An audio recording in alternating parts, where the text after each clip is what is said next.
Good morning and welcome to our Stop Breakfast program on MCL TV. Good morning, Abia. Ajoba is my name. It's the Wednesday edition of the program. We call it the midweek edition. I hope you're in the mood. In here, we are set to give it to you the way we do it every morning. And I have in the studio with me, Stella Amando. As usual, we're going to go through this program together today. Stella, how are you? I'm fine, thank you. Good morning, Adams. And of course, thank you for joining us on today's program. I'm Stella Amando. All right, talking about educating the people. Every morning, we like to come your way with these words on marble. You know, the words on marble, as our first port of call, gives us hope every day. It changes the way we look at things. It says, even if you are on the right track, you will get run over if you just sit there with Rogers. Even if you're on the right track, you will get run over if you just sit there. Well, it means that you have to keep moving even when you're on the right track. Of course, there's also others that will be on the same right track with you, coming behind you, that if you don't take time, if you don't keep moving, they will run you over. You know, it works. You're moving, somebody's moving behind you as well, or that's there, like that. If you keep moving, they will know how to avoid you in that movement. But when you stand at a place, it would have become an obstruction. Of course, nobody wants to be obstructed. You can get run over.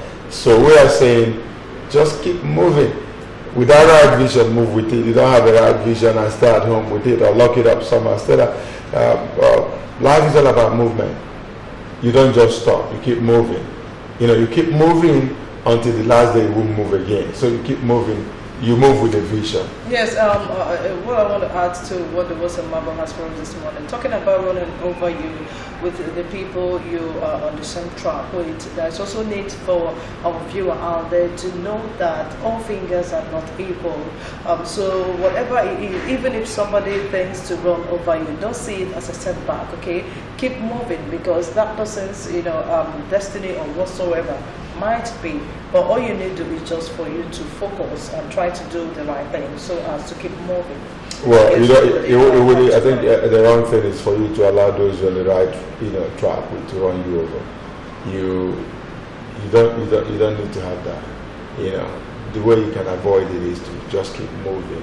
If you know if what you're doing is right and is in line with whatever vision you have with people, just keep moving. Life on its own ordinarily is about movement. And when you talk about life life doesn't like stagnation.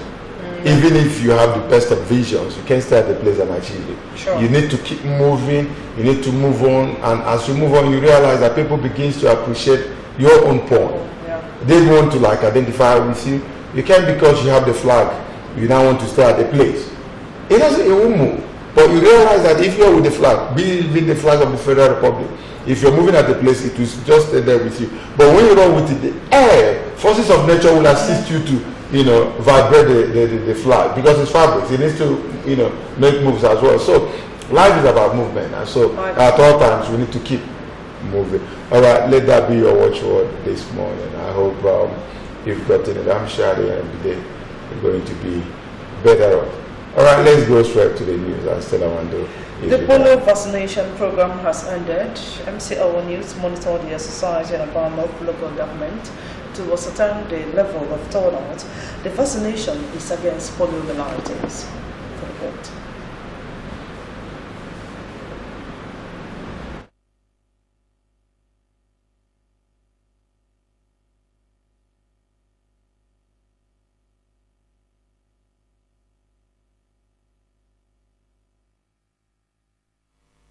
Poliomyelitis is among the deadly killer diseases affecting children. Federal, state ministries of health and other stakeholders continue to work to eradicate the disease.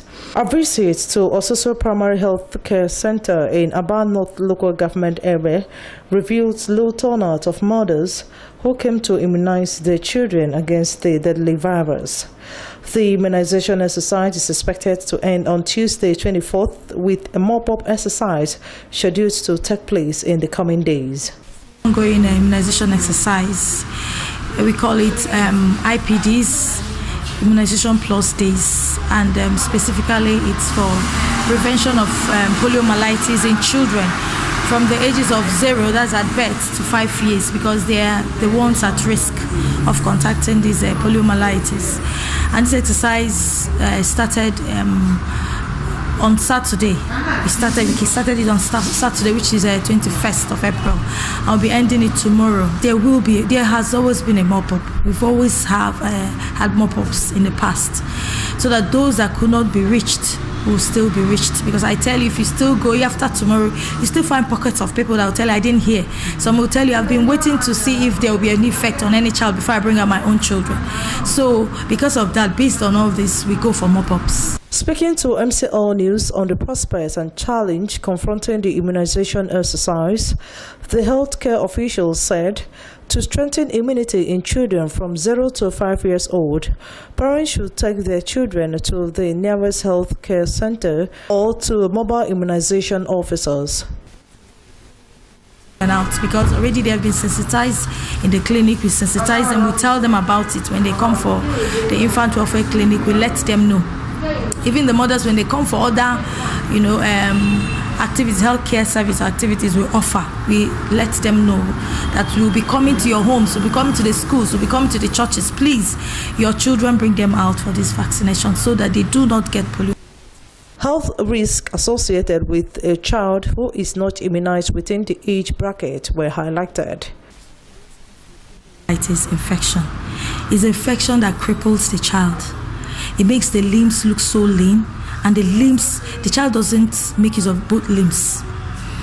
And we know that what causes this poliomyelitis is what we call poliovirus. And we know that viral infections are deadly. So it affects the nerves and also the muscles of the limbs, crippling this child.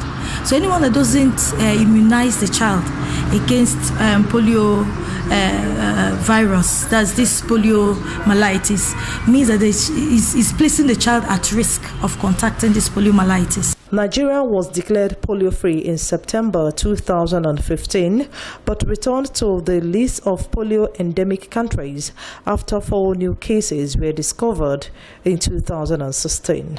Stella Mwando, MCR News. The need for standardization and the use of the language has been highlighted by the United Nations. This follows the celebration of the World English Day, which holds 23rd of April annually. MCL News spoke to citizens and residents in the spirit of the celebration. The report. English language is among the most widely used medium of communication globally. According to UNESCO, over 700 million people adopt English language as a second language, and more than half of the world's mail and cables are in English language. The importance of English language in the society and in everyday life underpins the UN World English Day, marked every April 23rd annually. World English Day is a day set aside by the United Nations to celebrate English language and contributions of member nations towards promoting the language. It coincides with World Book and Copyright Day and the death date of William Shakespeare. This year's World English Day focuses on the need for the standardization of English language. This is following the recent trend of adulterating English with mother tongue, pidgin, parlances and slangs. The advent of social media has made things worse. Respondents who spoke to MCL News lament the trend, giving reasons behind it. When we talk about English language, a lot of focus is needed in that both in the spoken English and the written form, you consider thesis, which I discovered these days that a lot of people are not more conversant with. If you read thesis from our phones today, people always like using the short form of pidgin. Based on the teacher, these days we don't have qualified teachers in the school. Whenever you have a qualified teacher in the school, I believe that child should be able to read very well and write. Some parents left everything for the teacher to do. I know the children, they have a lot of time to stay in the school, right? But when they get at home, the child is at home there with homework, the parents should be able to do what? Assist the child. These days, too much of watching television, films, and so on and so forth have really affected the children. The problem is actually from some of the parents. Sometimes they don't normally help their children at home, like to practice what they are learning in the school. What they do is to go to the market, go to the businesses in the morning, come back late. And by the time they are back, their children sometimes has gone to sleep. The problem also is from teachers or the government. Like, for example, if you go to the government school, you find it that you cannot even allow your child to attend that school, in the sense that the facilities and the materials, in short, used, or even when the roof is out, they don't even care. According to the National Education Board and WAEC, over 20,000 students get either a pass or fail in English language yearly. This is not a surprise, as slangs such as "what's up," "how far," as in, have taken over words like "how are you," for example, among others. Despite provision of mobile apps, mobile dictionaries and books on internet which could aid one improve on writing and speaking English language fluently, youths insist on either ignoring or communicating with the adulterated forms of English language. Respondents prefer solution to the disturbing trend. You should always have time for everything at home. A child should have a time to play and a time to do what? To read. Give time to help the child, even at home and in the school. Give the child the duty that he's supposed to do, and always do what? Assist him or her. The way out is for governments to put their eyes in anything education. Another one is not paying the teachers. If the teachers are owing, they cannot discharge their duties very, very well. An appeal has been made to government and stakeholders to invest more in English language. Such investments will be in personnel, creating programs such as spelling bees, quiz competition, workshops, debates to promote English language among students. The medium of English language serves as a binding wire for all professional studies and learning. Teachers of English language must insist on maintaining standards in the use of the language. Ruth Ohams, MCL News. The processing of palm oil has been identified as a veritable source of employment in Nigeria. Nigeria is naturally favored in growing the palm tree from which palm fruits are harvested. MCL News beamed a focus on the processing of this very important commodity and its economic benefits in generating employment. The report. Despite the over-reliance on crude oil, palm oil processing has not lost its position as one of the cash-yielding agro-businesses that have gone a long way in solving financial problems of most families in the society. But not many are aware of this lucrative venture or have both the strength and the economic wherewithal to embark on it. Our crew came across this palm oil processing mill located in one of the villages of Abia in Arochukwu local government. Here, bags of palm fruits owned by different individuals are seen waiting to be processed. Young and old, all hands are on the deck, delivering different services to ensure that the end result, the oil, is achieved. There is a saying among the Igbo that where the palm oil is being processed, anything becomes food. This saying was proved right, as these individuals treated themselves to some roasted yam delicacy with the freshly processed palm oil. Some of those in the business tell about it. Processing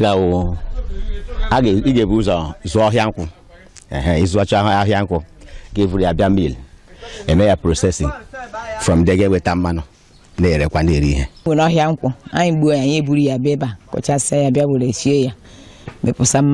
Uru dị ọtụtụ na-enwesa na ya. Anyị sie ya, anyị mepụta mmanụ ya, anyị ere ya, werekwa zụọ ụmụntakịrị na skuulu. Anyị werekwa akị ya, rekwa zụọkwa ọhịa ọzọkwa, ọhịa anyị na-emeba. Like every other business, attention must be paid on how and what it takes to start up a palm oil processing mill. If we make a million, I'll get up to 800 or 1 million naira now. He got to the wedding. He made budget, high American press, American digester. However, for those who cannot afford the huge capital involved in starting up a mill, these respondents suggest starting up small scale.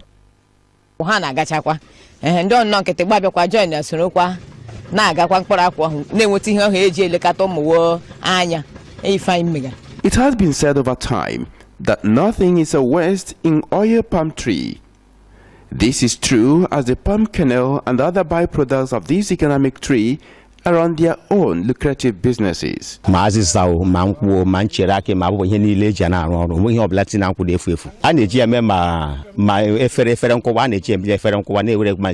all this, however, those in this line of business require financial assistance through soft loans and subsidies for the procurement of modern machines. This way, they will contribute their quota in reducing the high rate of unemployment in the country. Emmanuel Wazwe, MCR News. The Nigerian Meteorological Agency (NIMET) has predicted cloudy weather conditions over the central states of the country on Wednesday morning, with chances of localized rain showers over Abuja, Mena, Bida, Ilorin, Lokoja, Mambila, and Jalingo Oasis.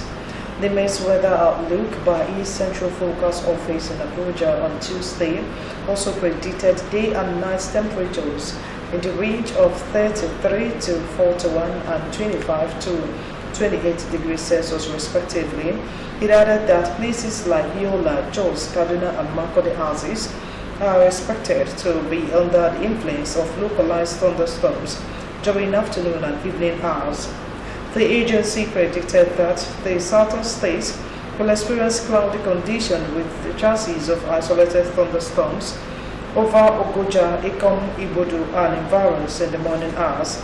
It also predicted isolated thunderstorms over the southwest and coastal axis during the afternoon and evening hours, with day and night temperatures of 32 to 35 and 21 to 26 degrees Celsius respectively. According to NIMET, northern states will experience partly cloudy to cloudy conditions in the morning hours, with the chances of localized thunderstorms over Maiduguri and Kebbi axis.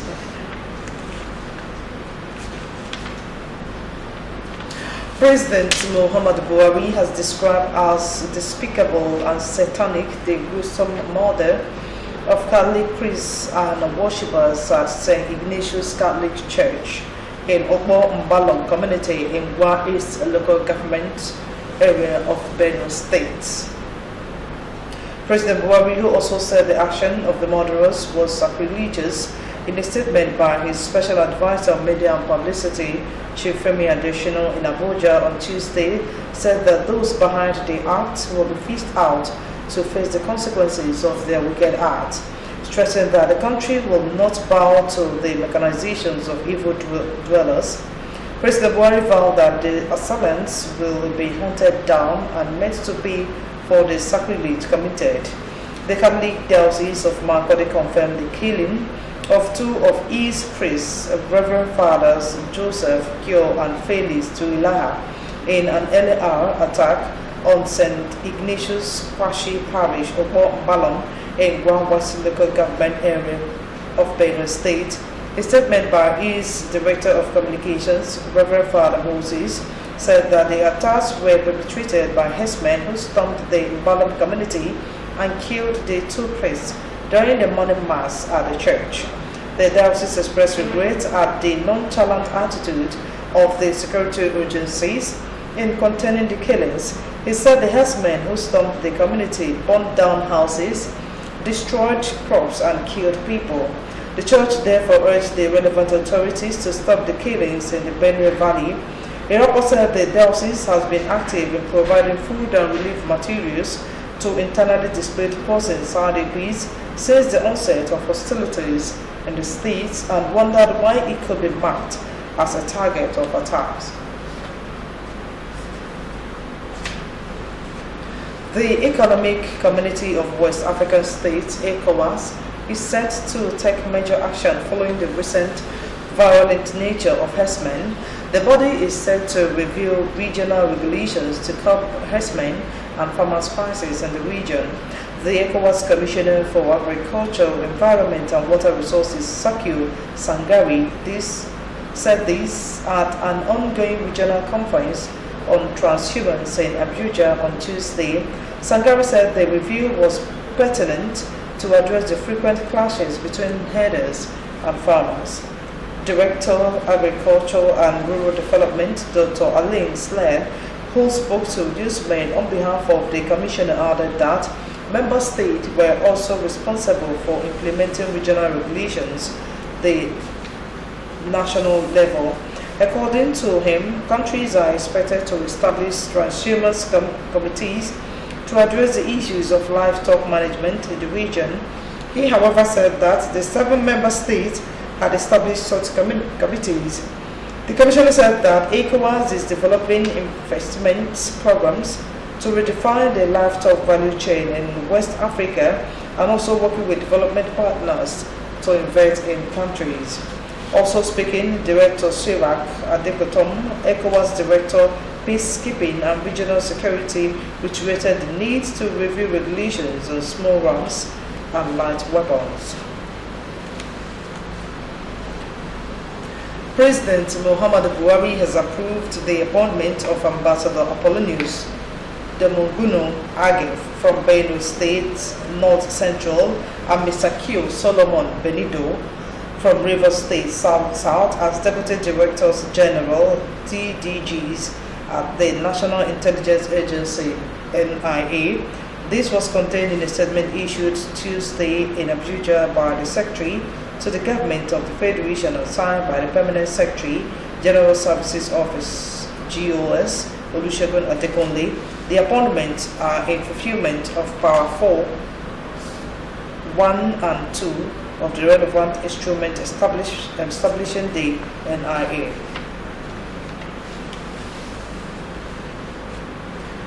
And with that, we've come to the end of the news segment of Good Morning Abia. It's back to Ojoba to continue with the rest of the program. Thank you very much, Estella, for the news. We'll go for a break. We'll come back. It will be time to take a look at the papers. Please stay with us. We'll be right back.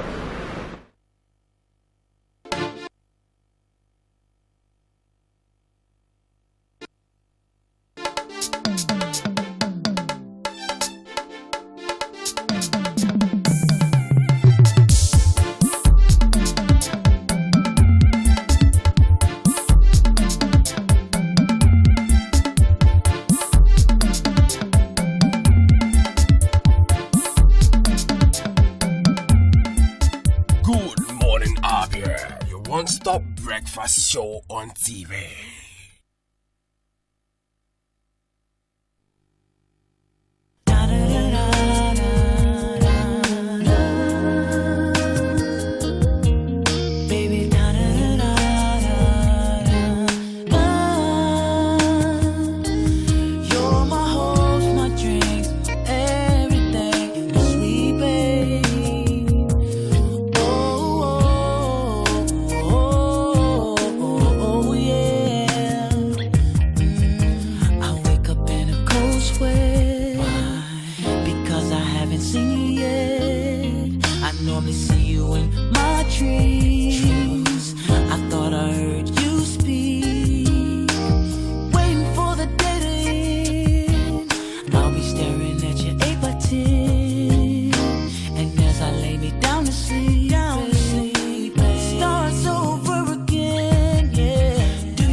What is that noise?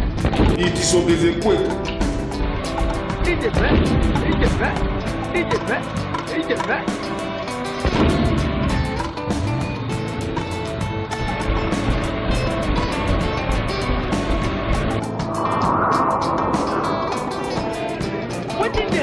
Yeah, now they can go so.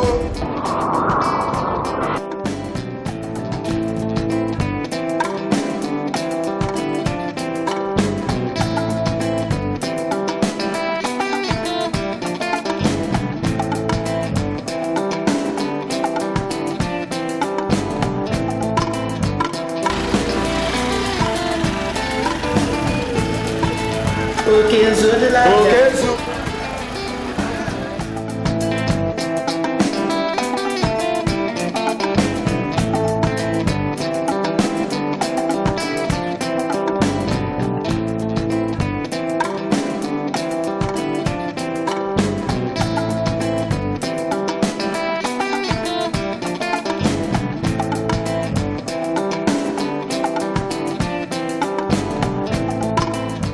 Time to rebuild Abia. I urge you to set aside our differences so that together we can join hands and build the Abia of our dreams. Remember that my word is my bond.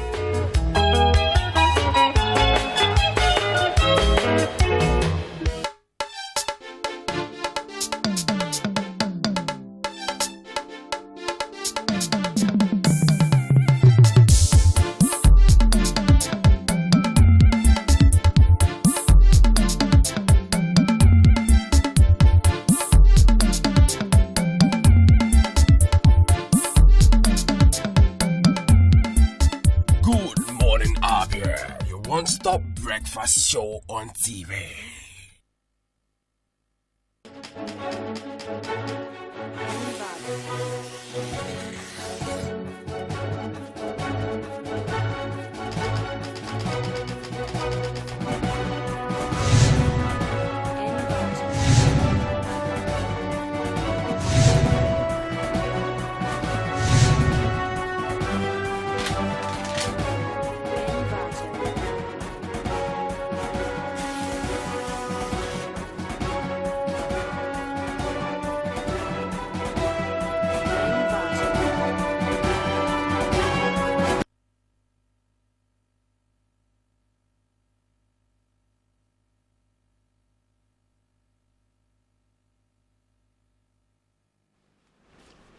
You're welcome back. This is the papers here, and we're starting with the Daily Sun. Biafra IPOB asks appeal court to cancel prescription order. IPOB asks appeal court to cancel prescription order. Stories on page 39. Murder in Cathedral. Anguish as henchmen kill 2 priests, 17 others in Benue. Stories on page 6 and 12. And have you here? You have the faces of Reverend Father Go and Reverend Father Talahe.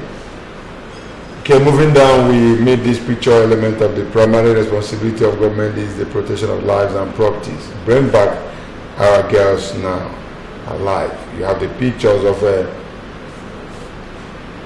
coordinator of the Bring Back Our Girls, Dr. Obi Ogosili, with coordinator Hajia Aisha Yusufa and other members of the group during a protest march in Abuja yesterday. Said you now also have police officers masked to stop the rally. Melaye arrest drama continues. Senator jumps out of moving police van, rearrested in hospital. Sex for marks. Female student indicts professor. The story is on page 41. And the story of Malaye arrest drama continues. You find it on page 4 and 5. Senate reps begin probe of mass invasion. DSS, special police forces take over security. Of the story on page 10. And $496 million expenditure. Reps call for president's impeachment. You have it on page 10. Well, it's becoming every day another news. Today is about $496 million expenditure. Reps call for president's impeachment. All right, let's go straight to the back page of the paper. We made half fast Mike Ezo on page 43. The Senate and the mess in a hazy mess. The Senate and the mess in a hazy mess. Okay, on page 46 you have the sports story. International friend. The Eagles will be ready for 3 Lions. Miguel. Eagles will be ready for 3 Lions. Okay, shifting down, we meet Public Forum, Bemisola BC Taiwo. Bemisola BC Taiwo, the change we need is you. The change we need is you, and you have the face of the President Muhammadu Buhari. Alright, that's it. Daily song. Alright, I'm coming to the Nation newspaper this morning. At the top left of Nation newspaper, uproar as Jonathan Tibbs Godson for Reps seat. Go to page 41 and get the details of that. The next one says for marks. Professor failed me deliberately, says student. It's on page 40 of the Nation newspaper. Akwa Ibom demands refund of 140 billion naira. Go to page 4 and get the story. World Cup, Ra bans prostitutes from camp. It's found on page 47 of the Nation newspaper. Moving down, Glow signs deal with Hawaii for another submarine cable. The story is found on page 6 of the Nation newspaper. Presidency, Senate face-off debate over stolen maize. It's found on page 6 of the Nation newspaper. Moving down, Okorocha, nothing like coalition in Imo ABC. Get the details of that on page 42 of the Nation newspaper. World Malaria Day, 13, 16, 36 and 36. These are the places you'll go get the story of World Malaria Day. And of course, the boldly written headline that says Buhari pass Oshomole for APC national chairman. 24 governors supports president's second term bid, says Okorocha. The story completed on page 6 of the Nation newspaper. Moving down the picture element, priests and sympathizers in front of St. Teresa's Hospital mortuary yesterday. And of course, the late Father Joseph Gore, that's one of the priests that were murdered yesterday by Fulani herdsmen. And the next one, the late Father Felix Tiolaha. Now, government killed 2 priests, 14 worshippers at Mass. Youths protest in Makodi. Buhari will hunt down killers. Akume condemns killings. The story completed on page 6 of the Nation newspaper. Now, beneath the front page of our Nation newspaper, Edo threatens landlords. Go to page 4 and go and get the details of that. Mother, 4 others killed in Bonny and Donny crisis. Go to page 41 and get the details of that sad story. Now we move straight to the back page of the Nation newspaper. It says Louis Odion, the bottom line, Life and Times of Pa Ibinabo. Lives and Times of Pa Ibinabo. That's the leads Ibinabo. You can see the picture element of him there, but there's need for you to get the details of that. Moving down on hardball, Ajekun Iya 3. Ajekun Iya 3, still at the back page. Coming to the repost, Nigeria now the largest importer of petrol, says NNPC. And the response that said, very soon we will start importing water. That is it with the Nation newspaper. All right, the last but not the least, the New Telegraph says Reps more Buhari's impeachment over $496 million spending. Lawmakers in rowdy session and Fenafere demands president's outside. Annoying, judges not responsible for delayed cases. See this story on page 6. As Lagos rakes in 103.476 billion naira in 3 months. That's on page 5. UI espoused 408 students over poor academic performance. Find the story on page 31 as student to panel. Professor Akindele failed me because of sexual advances. Have it on page 8. Alright, the major headline has how henchmen attacked church, killed 19 worshippers. And Buhari killing of Catholic priest, worshippers satanic. 50 houses bombed. And government is Black Day for Benue. Communal clashes claim 30 in Abia and Nasarawa. Find these stories on page 4, 5, and 9. And of course, the picture element here says police arrest Melaye on hospital bed after escape. Find the story on page 5, while the picture element is that of Senator Dilemaya on the floor after he jumped down from a moving vehicle in Abuja yesterday, and Milaya on a stretcher being taken to the hospital in Abuja yesterday as well. APC convention, Oyegun, Oshimole's endorsement foolish and childish. Buhari in dilemma as governors, ministers draw battle line. Tinubu buys Lagos APC chair, orders from the contesting. His story found on page 11. On page 12 is a bit of how story says babies exposed to high caffeine in womb risk obesity. And we'll go to the back page of the paper. We'll first meet Bola Bolawole as Festus Keyamo. Ask Festus Keyamo. The story is on page 14. And if you go to page 37, you have this sports story. Eagles can win Croatia battle in midfield, coming from Sunday. Olise. Existing laws, electoral offences. The part 2 of it. Existing laws, electoral offences. Hard choices by Festus Okoye. And here you have the face of the INEC boss, Mahmoud Yakubu. And going down, we meet the High Chief by the corner here. And High Chief says, well, Army, we shall defeat Boko Haram in 4 months. That is the news. And High Chief said, not today. Well, said it's been long we've been hearing this very story, and we'll keep hearing it every day. No be today. Alright. A tip of the iceberg, I assure you, you have a lot to read up should you visit your vendor and pick any of the national dailies. And then Stella, the stories making headlines this morning is very interesting, but at the same time pathetic, especially this one that has to do with henchmen, attack on the church and how they killed 19 worshippers. Yes, I don't know what to say. Actually, I'm short of words. When you're trying to get over this wrong, the next day another bigger one happens. It means Nigeria actually has failed. It is now a failed state, according to what Dixon said. You begin to see the happenings, the killings. Okay, when you go through the national dailies, all you see is killing. Doesn't mean people don't have value for human life. When did we start losing it, OJ? This 120 killed in communal clash. Government killed 2 priests and all killings.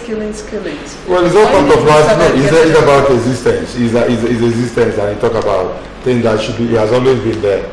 That's also why the people collectively gave their will to the government to protect them, and made it the first priority of every government, protection of lives and properties.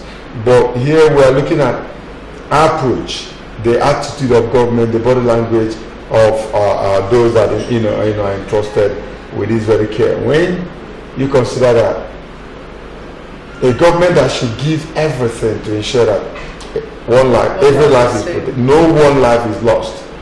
Now, it brings up the question of what is our attachment to it? What is our priority? How do we look at this issue? Do we really see it as our own? Now, it's been going on for a while. Nothing has been done to stop it, and it continues to happen. That is also why in foreign countries they can afford to kill Nigerians and nobody raises eyebrow. If it's an in-house thing and we can't handle it, what of external? Okay. The president will always come out to tell us something will be done about it. Does it mean? And the funny thing is that the inspector of police is still there on the throne, still there on his seat as inspector general of police. The army chiefs are still there. Those that are saddled with these responsibilities, nobody has come out to honor. Nobody has been sacked. Nobody has been suspended. It keeps happening on a daily basis, and somebody will still be seated in his office. Tell us that the perpetrators will be brought to book or to face whatever they did. But I think the government really need to sit up right now. Why is it that we've not heard from the Inspector General of Police lately concerning these killings? Why is he keeping quiet? Well, it's very simple. The chief of army staff. It's very simple. How are they? It's all very simple. When you're doing a thing and you have the backing of somebody, or he that is in charge is not really looking your way to give you blame. You relax to do what you want to do. if the president have not sat up one, in fact, let me tell you, if the president should today, in his office, summon the Inspector General of Police, the Chief of Army Staff, and said, I give you 48 hours or 24 hours. If there's no end to this, I will have you people sacked. You will see what will happen. They will not sit up, but they will not, because some of them, there's been conspiracies, high-level conspiracies. How will I now, what moral justification will I have to tell somebody that I've given backing to commit some heinous crimes, if I tell you I want to sack you? It will be like my opening up my own back. It will be like telling me, if you do it, I open up. You don't even have that moral justification to go ahead and do a little push on these people, because you've at some point or the other told them not to do things the way it ought to be done. So it's just what it brings out. It's very, very pathetic, OJ. Oh well, it's just one of those things we keep folding our hands and hoping that very soon we're going to get to the end of all this. It's okay, well, just the tip of the iceberg is what we do here every morning. We hope viewers, you will be able to pick a copy of the national delegates, any of the national delegates, and read up the stories. We'll go for a break. When we come back, it will be our discussion segment. Don't go away.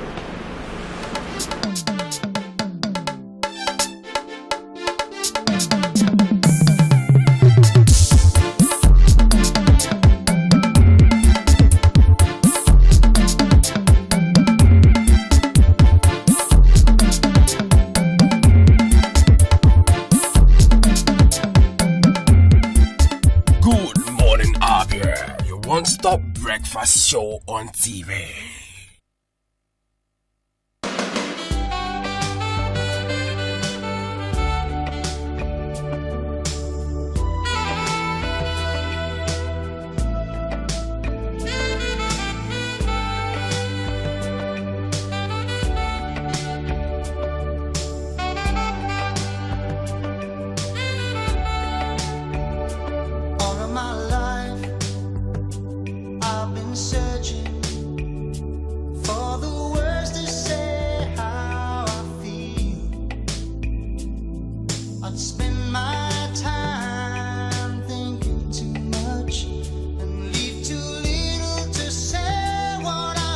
For inquiries and booking, contact Address Hotel and Suites at number 18 Opobo Road, Obo Hill, Aba. Telephone 081 000 00895 or 081 000 00896. Address, the pride of hospitality and tourism.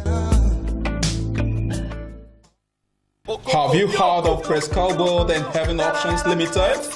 Prescal is the home of direct image right here in Abia. Why go to Lagos or Port Harcourt for your direct image jobs? Come to Prescal World and Heaven's Options located at number 145 Azikiwe Road, Abia for perfect cover page, journals, magazines, brochures, and flyers. We also offer printing services in digital flex and billboard, window graphics, posters, stickers, heat transfers, ID cards, complimentary cards, monogram, and car branding.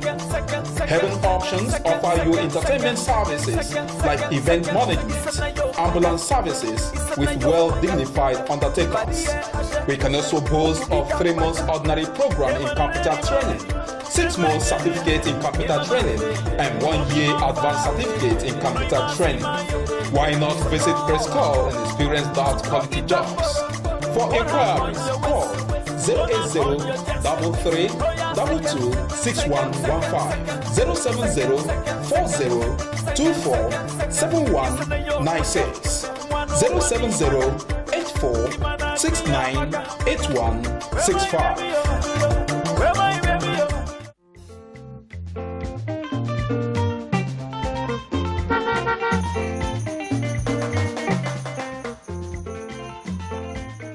Do not deface Abia State with posters.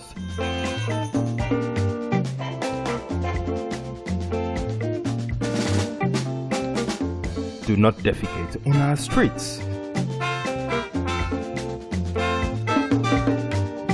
Do not litter Abia State.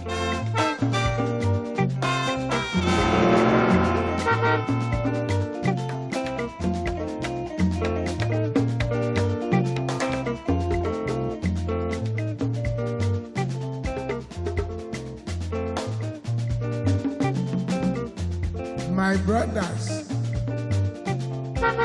I say wetin man go do for this world where people no go talk.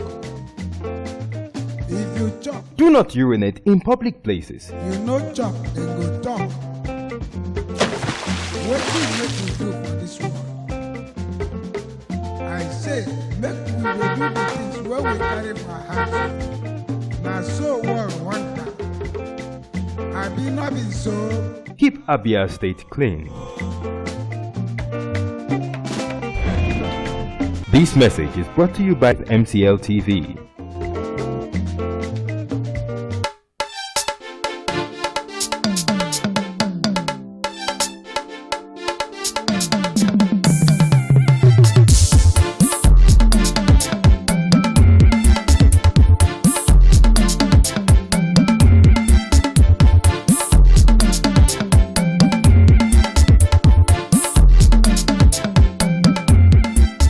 Good morning, Abia. Your one-stop breakfast show on TV.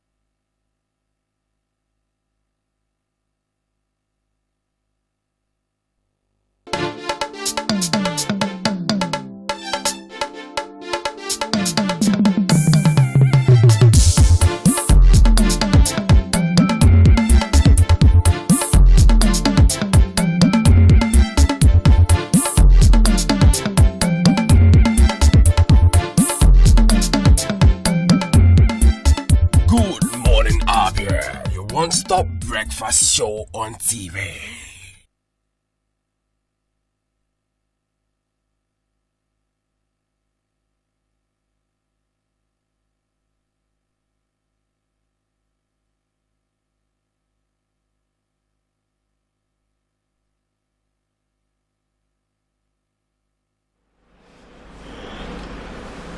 Welcome back. It's still your one-stop breakfast program in MCL TV. Good morning, Abia. It's good to welcome you to our discussion segment this morning. Yesterday, we did the State of the Nation, and because of the heated nature of that very discussion, we agreed that we're going to, still stay with it this morning. When you talk about the State of the Nation, a lot of things comes into play.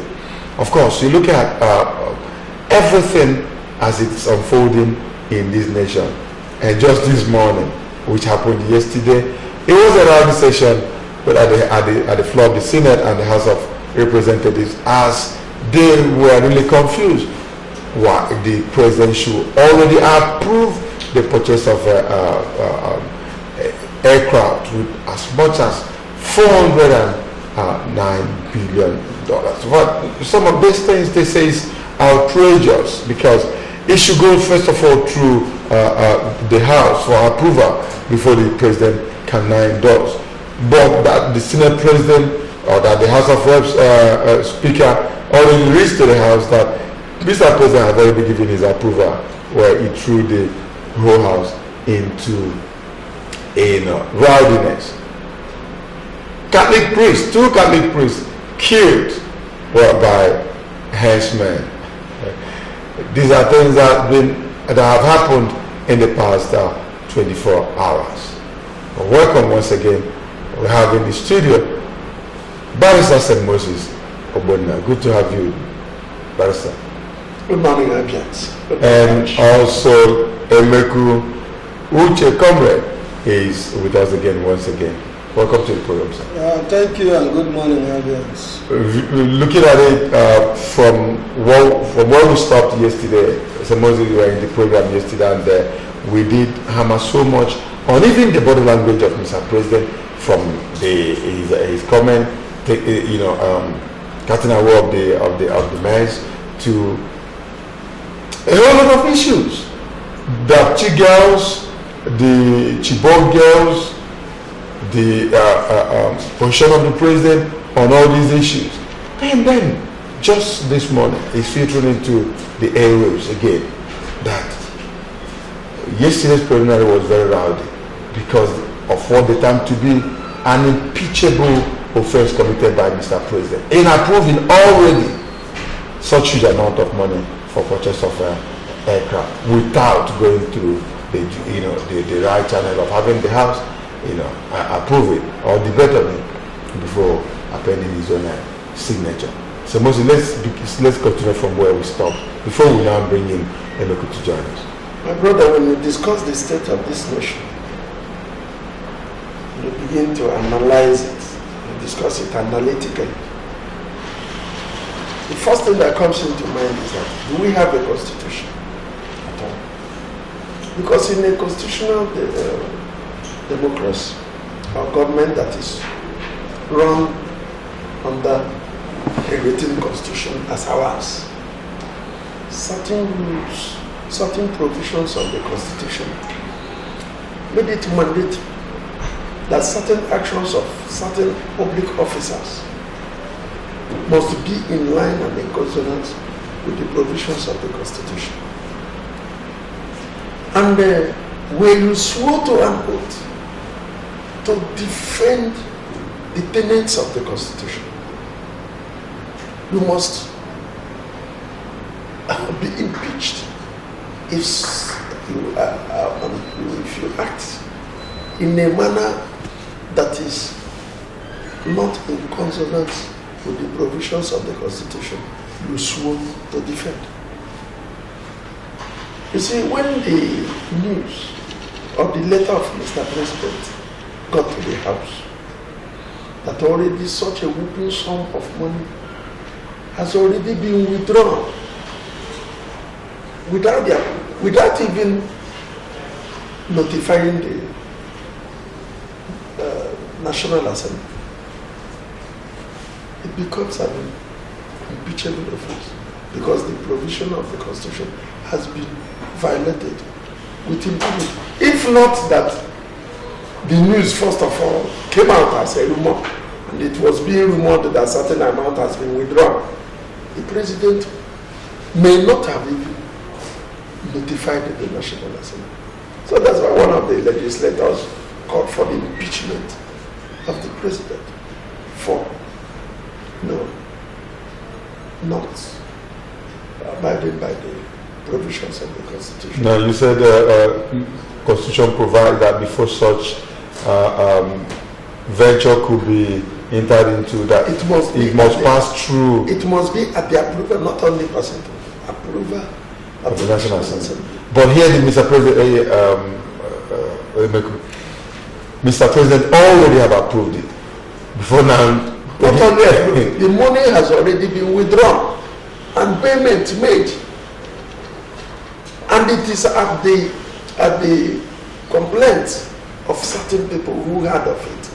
When the wind of it filtered to the House, such questions were being asked that Mr. President now thought it wise.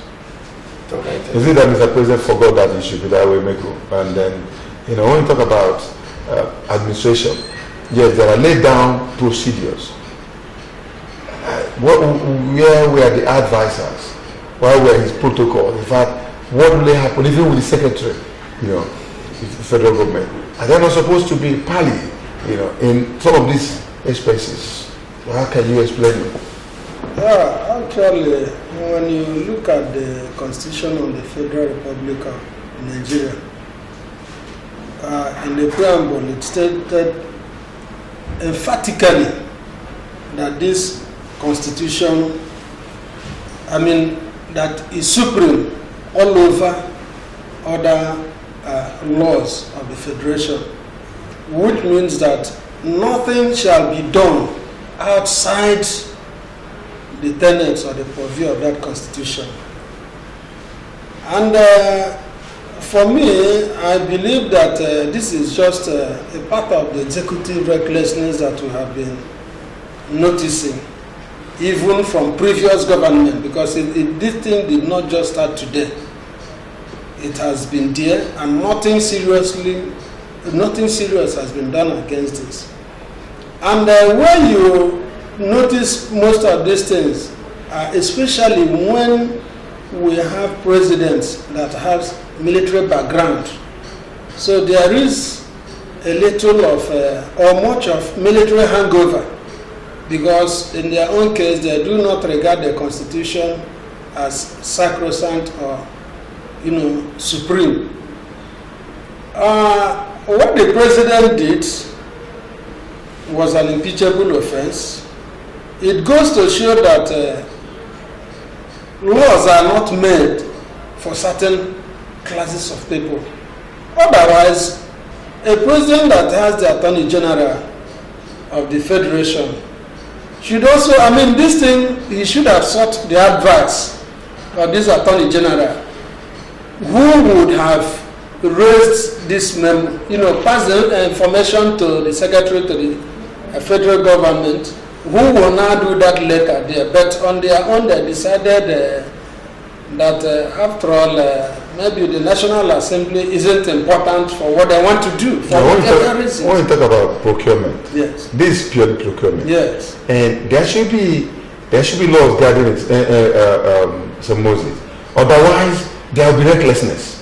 I think the reason there is these check and balances between the executive and the legislature is to forestall things like this.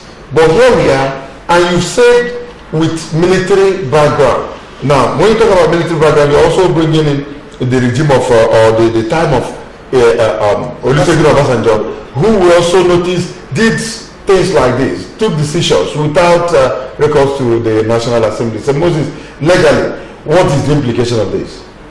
You see, Nigeria is a place when the lady who has said it, that we're living in a state of unshockability. A state where nothing shocks you, anything can happen. A state of lawlessness, executive lawlessness.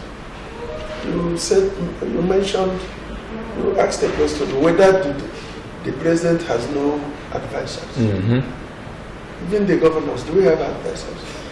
They concoct offices. They use this advisor this, advisor that, as a patronage, a reward to people who really worked for them. Some of the advisors are illiterate. Some of the advisors cannot even pass the gate of the government house. Yet they are advisors. Whom do they see they will advise? Most of the advisors of the president, can they advise the president? Most of the advisors of the government, can they advise the government? Do they know what they will advise? What they only need is at the end of the month, let there be an alert on their phone. And the first thing they do is to print a complimentary card to show you they are special advisors to Mr. President and special advisors on this and on that. How many of them can near the president and advise him on what to do? Except you are the cabal. Everything that happens in this country, whether that of the federal government or that of the state, happens within the cabal. I was in a Ekiti state the other day. I saw some of the government functionaries, some of the people that are local government executive chairmen. Some of them, I doubt if you give them Bible, whether they can spell correctly their names. Some of these are the people we expect to uphold the tenets of the Constitution. Some of these people advise the Mr. President. I don't think even the Mr. President, or I wouldn't blame him if he does not read the Constitution, because he will rely on these advisors to read the Constitution and advise him on what to do. But most of these people, overzealously as they are, want to be seen as people who are working. We just tell Mr. President, this is what you should do.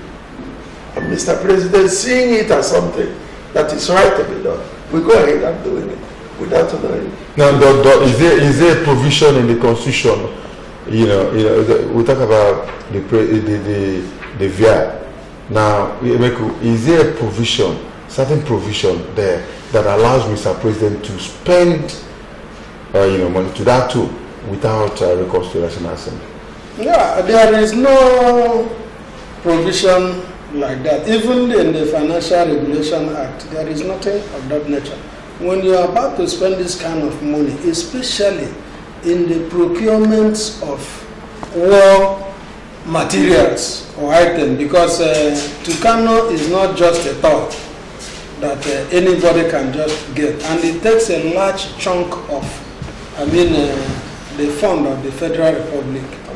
Like you're now talking about 180 billion naira that when you use for other things could, if you use it judiciously, the impact will be felt.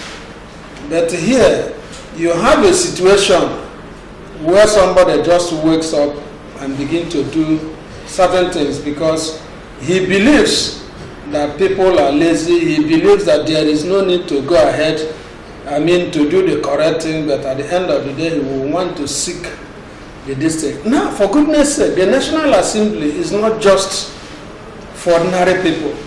This is pure representative of the high and the low. The Senate represents those who have, who controls the means of production. That is what they are there to protect the interest of the capitalist.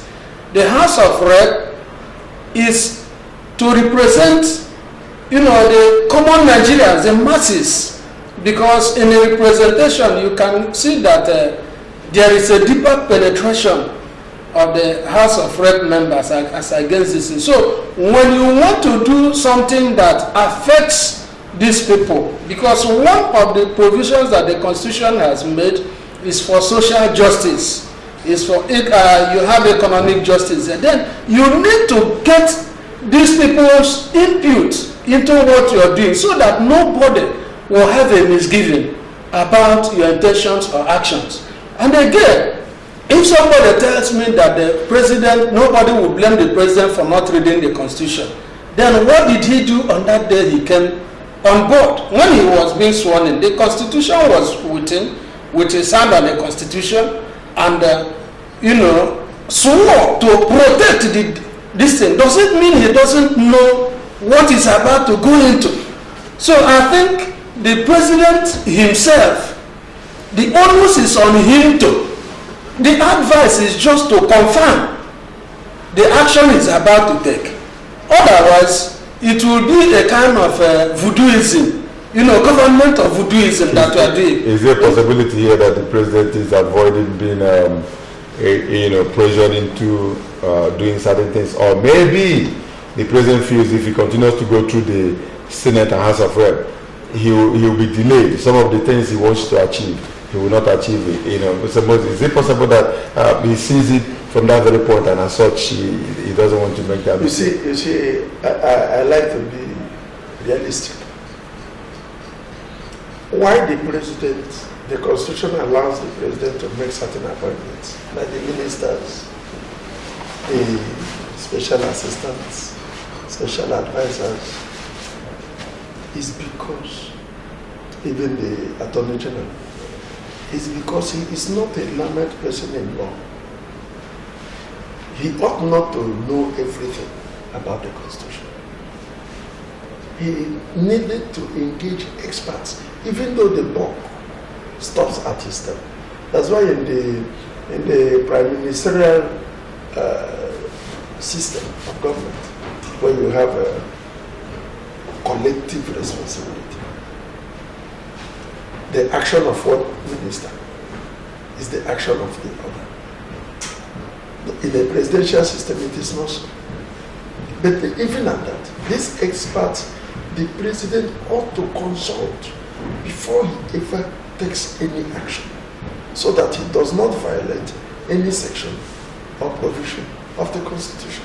It does not lie in his mouth to say, because I'm a layman, I do not know. No. He cannot say. Is the president even supposed to say he do not know when he is the president of a nation that should know everything about the nation? That's what I'm saying. It does not lie in his mouth. He is seen as omnipotent, omnipresent, and omniscient. His Excellency. Because the quality of quality of administration he executes is determined by the quality of the people that surrounds him, the people he makes use of. If he makes use of charlatans, what we are witnessing today will occur. Or if he has experts that he does not consult, what we are also seeing today will result. So I think that the mistake is on the nexus between the president's action and that of the appropriate organ that's supposed to talk about the withdrawal of this money and the expense of it. So I am saying that maybe not necessarily that Mr. President wants to boycott the National Assembly.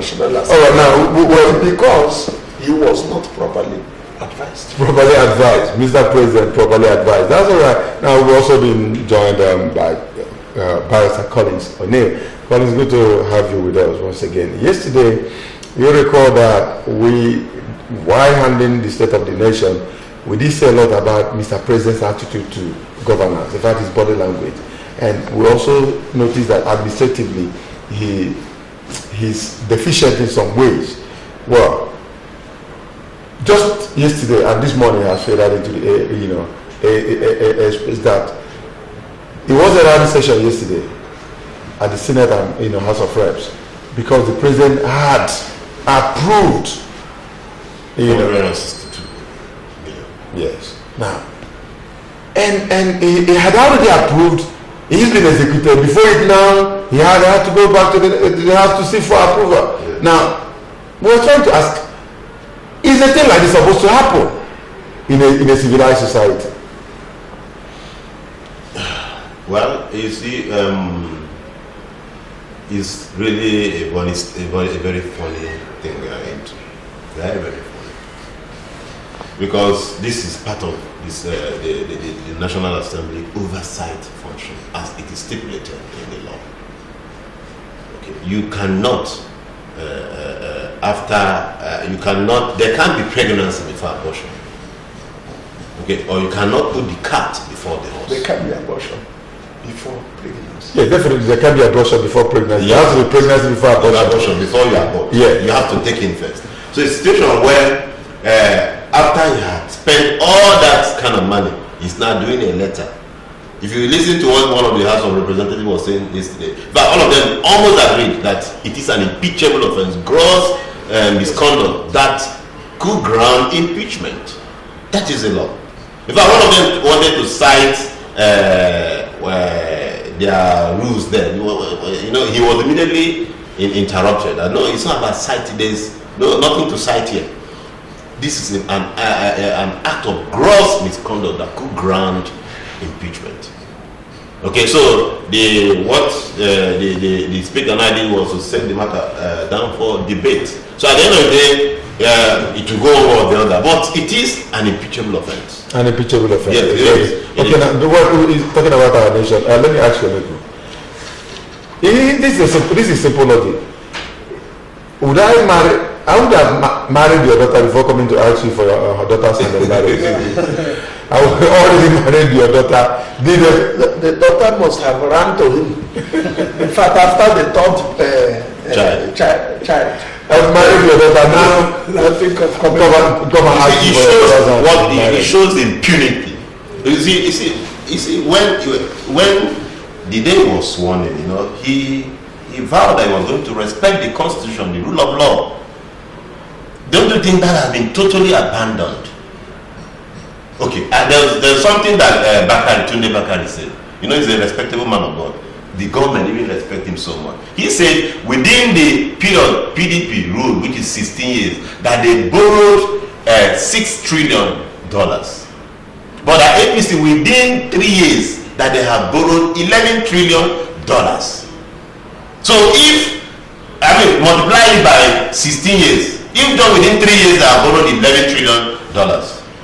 Where are we heading to? Now, where we are heading to is the problem, and that's why we are discussing the state of business. Now, before World Bank has also raised eyebrow. There's complaint that our economy is not really the way it ought to be. There's alarm. And when you look at the person that came for a rescue mission, it's meant to be a rescue mission, so to say, and we are in this situation as we have it.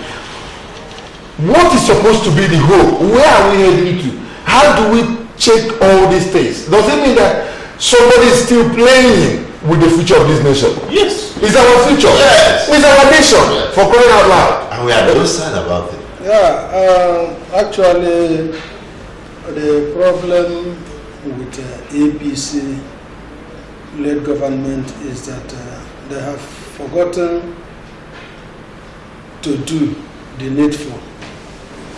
When you cover your ineptitude or your inefficiency with blame games, this is the kind of things you see. You will tell yourself that you are the only savior of the entire world, that every other person is no person. Now, the kind of borrowing that these people do, they do this borrowing as if they are in a hurry to liquidate Nigeria. Because actually, if you had gone back to look at what has happened in the past, and you have come to rescue the situation, you are not supposed to outdo the other person's inefficiency, because when you scale the inefficiency now, you will find out that, it is higher on the scale. Like when you look at the failed state index, when you look at it, Nigeria is scoring 101.6 out of a possible 160. And where does that take us? In the past, it wasn't as bad as this. Which means that our outlook on governance, on our outlook on the respect for constitutional democracy, is actually in danger. If the World Bank could come in to tell you the borrowing you are doing is going haywire, you are using 61% of the revenue to serve for debt service alone, obviously we are in a lot of trouble, which people may not really see. Because when you look at certain indices playing out presently, you find out that we are in a very serious mess. And this is caused by certain inactions and actions of the executive. It is like just Alibaba and the 40 thieves. Everybody is in a hurry to get something, as if Nigeria will no longer be there. Even though by words of their mouths, it does appear. If World Bank could come in IMF could come in to tell us this, we're in a very serious danger. Remember that IMF will be happy to borrow to an economy they know that has the potential to grow, so that they will maintain their own office. A situation where they become worrisome about the level of your borrowing, you are supposed to look at certain things. Now, you see, this is, in this kind of situation, we have found ourselves. You find out that our democracy is in danger and that it is receding. It is not going forward. And these borrowings that they make are not for something that will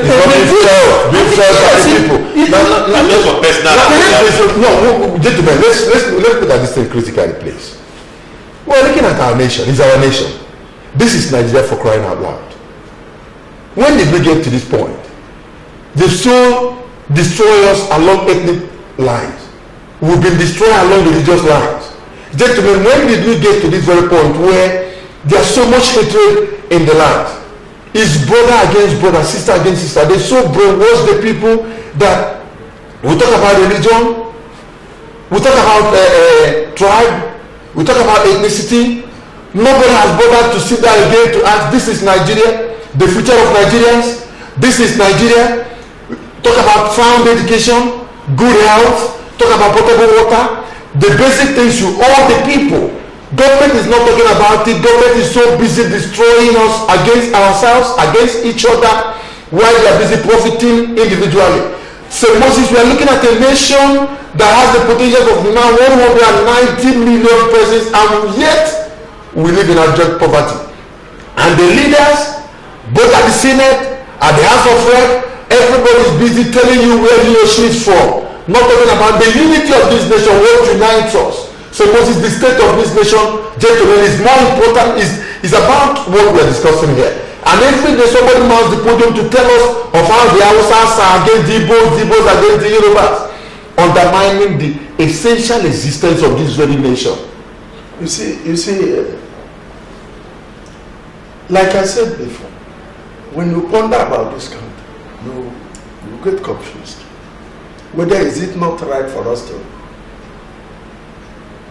go our separate ways? Yeah. Because when Obasanjo came in, Obasanjo was removed from prison. What did he come to do? To stop, to kill the memory of June 12th. Because the memory of June 12th was persisting, was making this nation ungovernable. It's okay for peace to reign. Let's give Obasanjo. So that June 12th will die a natural death. And that happened. Obasanjo came in, saw this country the way it is, engaged experts, so that experts will reconstruct this country and push the wheel on a progress path. It is at the time of Obasanjo that we saw people like Obi the Okonjo-Iwealas, the Akuneles, the El-Rufais, people Ribadu, people who were working with their conscience, with the nation at heart. I remember one day somebody accosted Obasanjo that he's not doing anything. Say, well, I'm not doing anything. Go and ask Akonile. Go and ask Okonjo-Iweala. Go and ask El-Rufai. Why are you complaining about them? If they catch you now, you are thorough. Because that is how a government ought to be. You create wings. And you make them independent. Use the experts and make them independent. The same thing happens in the state governance. Any governor who believes he is the only person who will be the Alpha and Omega will make the same mistake Buhari is making. If you engage people who are tribalistic, who are self-centered, every advice they will give to you will be for the benefit of themselves, their tribes, their religion, their people. That is why we are where we are. When Obasanjo left, Jonathan came in. That's why he retained people like Okonjo-Iweala. Not simply because she was a PDP person. After all, she wasn't a party person. She was known to us by IMF, by World Bank, so that Nigeria economy can be stabilized somehow. And we were stabilizing. Even if we were borrowing, even the bond of fuel subsidy, nobody was feeling it until Buhari came in. Buhari labeled everybody thief. All the youths lazy. He started chastising everybody as if we were school children. The first thing he came up was that the fuel subsidy is an avenue for corruption. Fuel subsidy has to go. Fuel jumped from 97 naira to 145. I was up to 400 naira. So after a serious debate that it came to that point. Nigeria said, okay, is it because of the subsidy that we will no longer have fuel? Say yes. Remove subsidy. It was removed. But today, we are hearing subsidy in trillions now. Subsidy is now higher than it were during the time they said subsidy was the problem.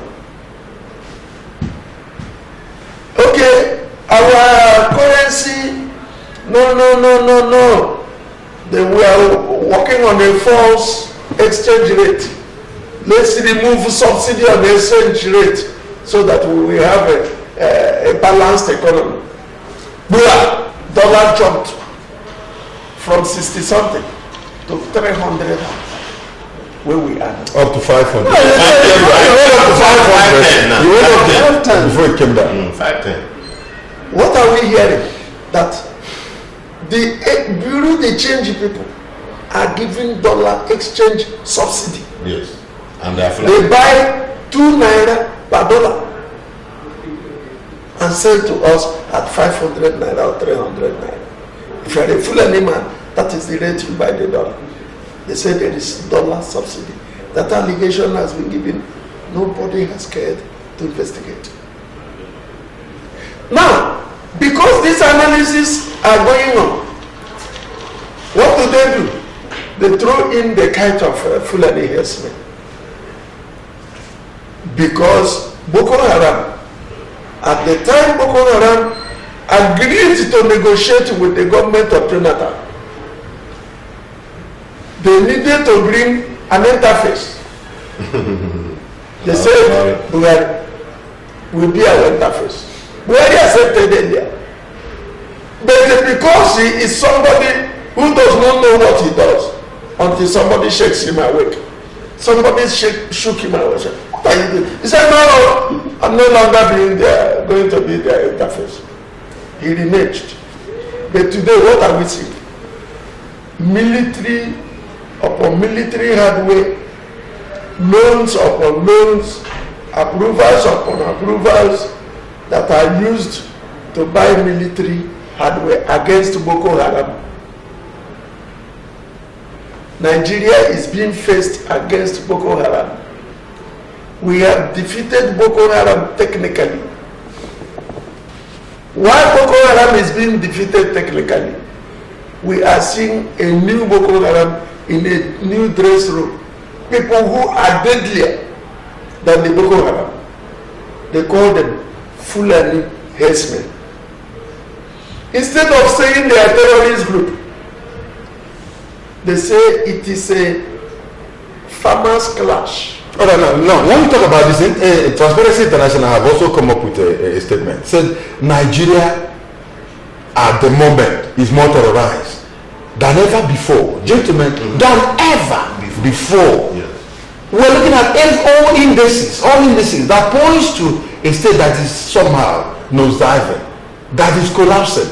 And yet we're not able to appreciate the position we're in. People are still playing politics. Now, Emeku, you remember before we called Emeku, that when IPO became up, the issue of IPO became up, that the, what do they call them? Youths in the north. Yes, Arewa youth gave ultimatum. By last year, October. When they were cowed, nobody was ever arrested. When they were cowed, they claim that they have stopped. What is Fulani herdsmen doing? It's not the same threat. Let's just go again. Let's keep it. Being achieved and Let's pick it one by one. And they are balanced. Put all these things together on this very table. Look at a nation that has all these things, surrounding it. What is supposed to be our approach towards this as a people?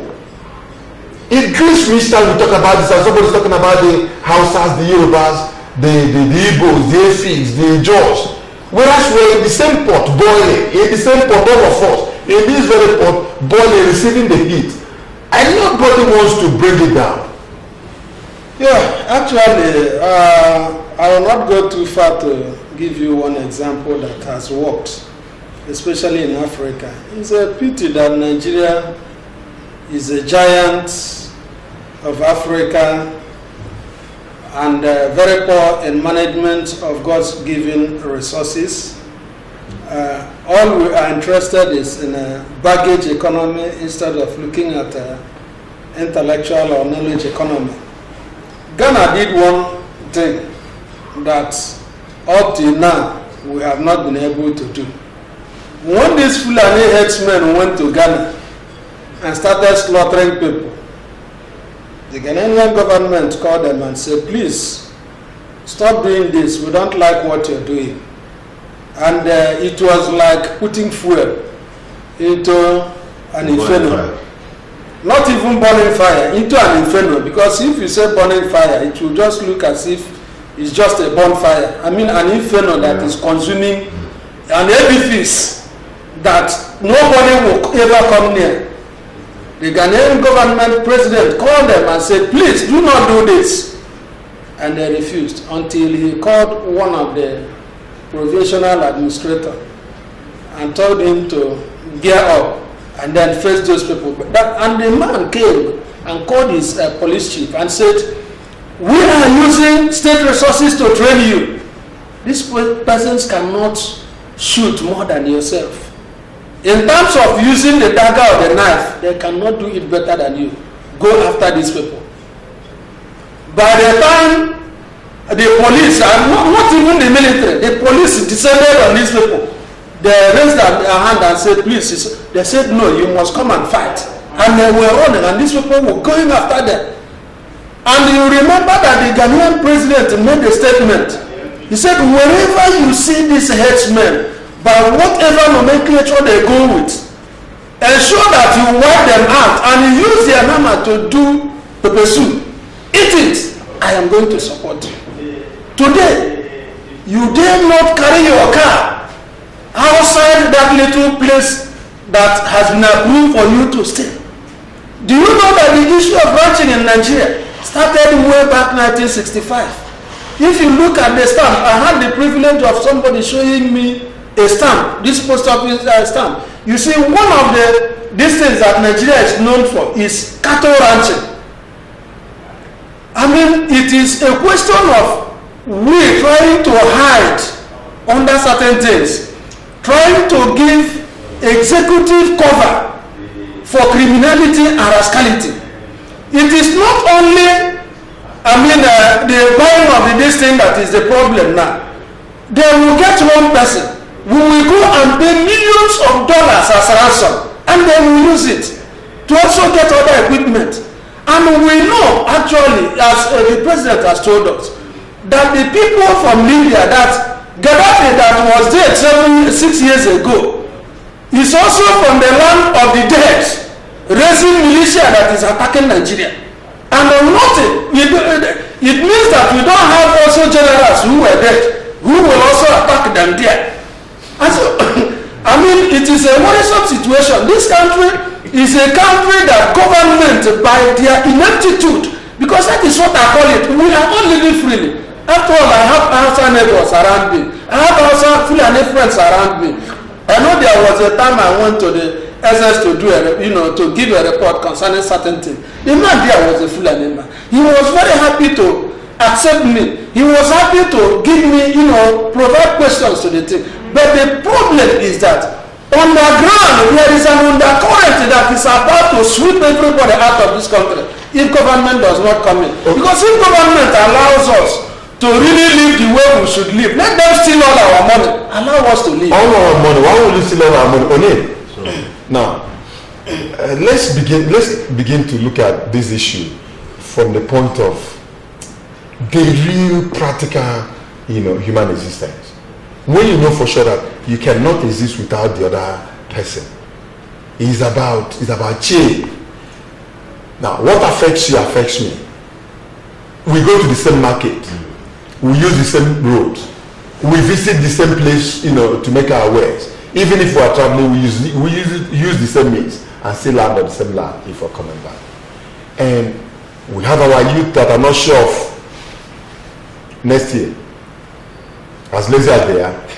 Now we have the oil industry, NNPC, that because of whatever it is that is happening there, the Minister of State for Petroleum cannot agree with the NNPC Group Managing Director. And the President, who is also the Minister of Petroleum, cannot also come to give account of what is happening in that industry. And we don't have provisions. Rather, on daily basis, the politicians are still dividing the people the more, trying to take away what belongs to the people. earning a whole lot of amount at the Senate, the House of Rep, whereas a young school leaver cannot boast of job, a decent job, to make a living. And here we're still talking about a nation that we hope that by tomorrow will still continue to be giant of Africa. And we keep having births. We keep giving birth. That will also grow. And we also have the underage, 15, 14, that will come up in the next 2-3 years to become 18 and be counted in the census. And then the number will keep increasing. Tell us, if you're the president, well, begin to use the mind of a young man that is lazy and an old man that is active. Because if we're looking at a young man that is lazy, if actually young men are lazy, what about the old men at the age of 75, 80? Would they be lazy or stronger than the young men of 30 and 50? Now, they have been dead mentally. Well, I don't know what you mean by that, but tell us what you think ordinarily should be the right thing to do to get this nation out of where we are, because on a daily basis we keep going down. You see, if you are married to someone and you discover that that marriage is not working, okay, a man takes a woman for a wife, and you discover that woman you took as a wife, you don't even love her, you are not caring for her in any way. Okay, why not leave her go rather than keep her in agony? You are not taking care of her, you don't even love her one bit. In fact, you are looking for every means to exterminate her, to bring her down. Why keep her? Sexual satisfaction now. Why keep her? Because the sexual satisfaction you can also get it from elsewhere, if you ask me. So it mustn't come from her. So that is just the issue. I look at the Nigerian state as the coming together of these different components. You know, it's no longer working. That marriage done by Lord Lula in 1914 has terribly collapsed. It's no longer working. The glue has expired. You know what I'm saying? It's no longer. Let's call it spade a spade. See, you don't love us. Even when we try to be part of you, even when we try to accommodate you, we see some houses who got repented and became pastors in the Christian world. You see, an Igbo man goes there and worship. All of that, and he goes and worship. They see that oneness. No minding where you come from. So these people, they don't even appreciate one bit, and there's nothing you can ever do that they will love you, even if you become a Muslim. I'll give you an instance. I don't know if you heard of what happens when they kill two priests yesterday, of course, and about 19 other persons. Mm-hmm. Okay, these persons now, if you keep talking about farmers and herdsmen clash, are they farmers? The preacher, the priest, the reverend priest in the church, is he there farming? They were riding on camera. I don't know. Do you get what I'm saying? So you see, this thing is, let us. Anytime I hear the word herdsmen and farmers clash, it beats my heart, because I know that it is self-deception to say so. It's self-deception. I can't deceive myself. I can't tell myself lies.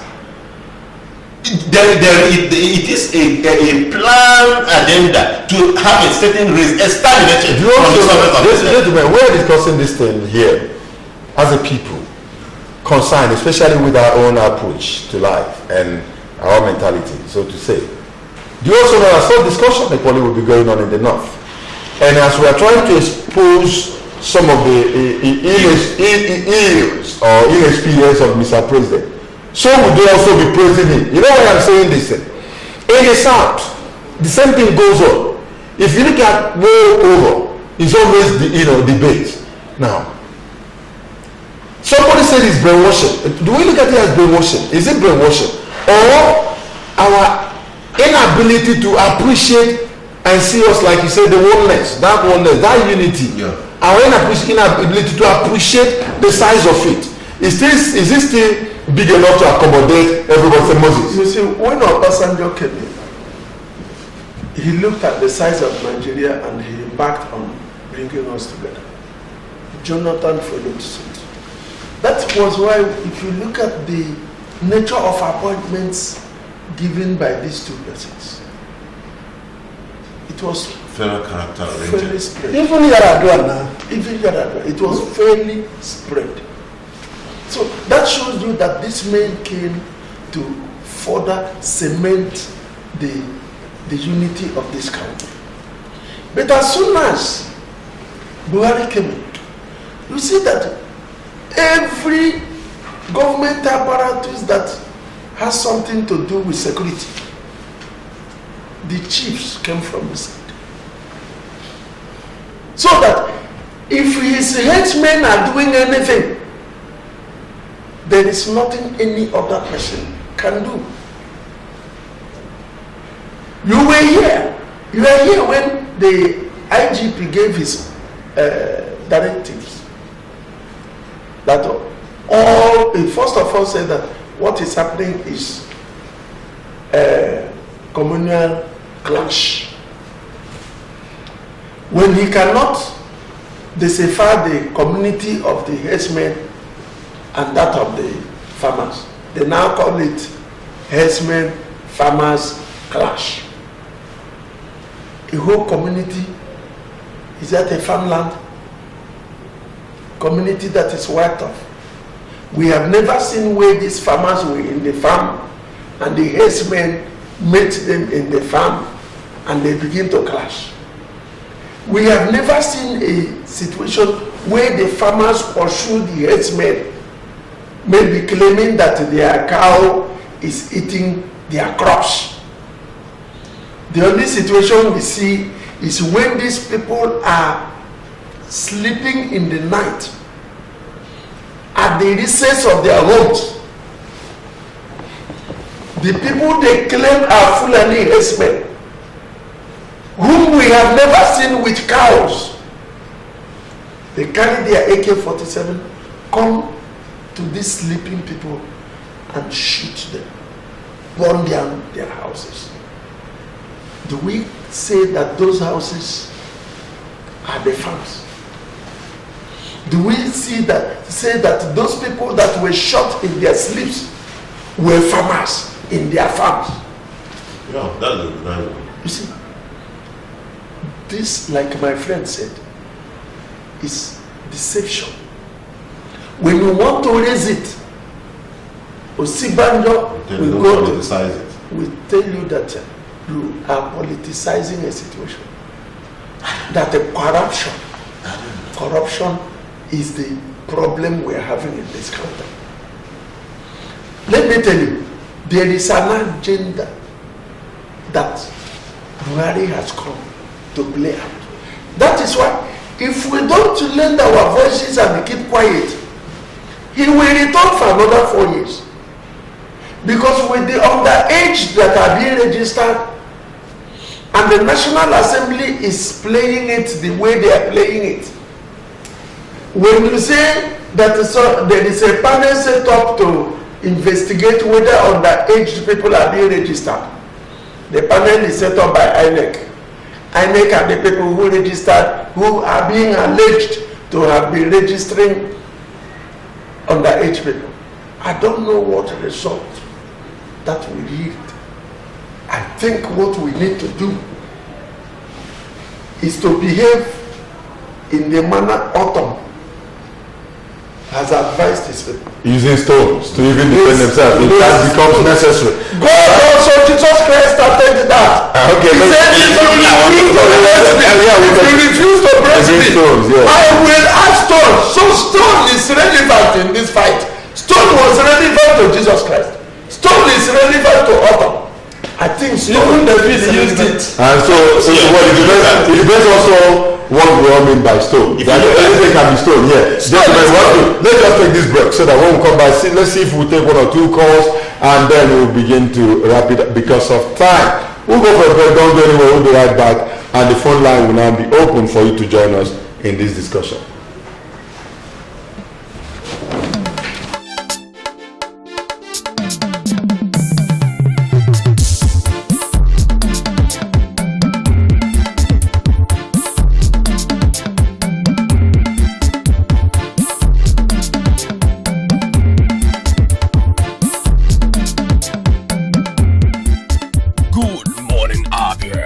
Non-stop breakfast show on TV.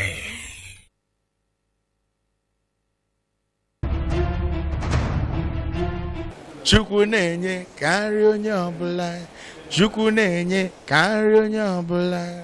Onenye kandaru bekeneri bege no one onenye o onenye o. Hello, my name is Buchi. Keep watching MCL TV and don't go away. Aye, God has given you victory. Aye, He has given you victory. Aye, God has given you victory. Aye, He has given you victory. What's up, people? It's your boy E-Ben, ministering to God's children, and you're watching MCL TV. Don't touch that dial. Peace. I love you. MCL, the word in your home.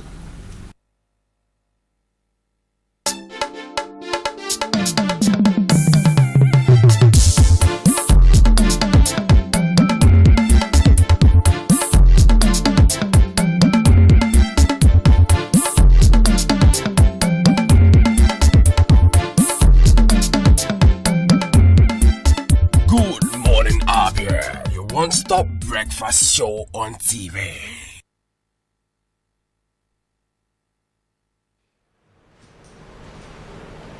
All right, you're welcome back. We're still the discussion segment. As we begin to round up this discussion segment, I want to, gentlemen, just a minute each or 2 minutes each. Let it be your final submission on this. Look at it. I'm going to start with your name. Look at this nation. The people we have at the Senate, the House of Rep, all the other the state houses of our assembly are all like us, our brothers, and some of us are also joining.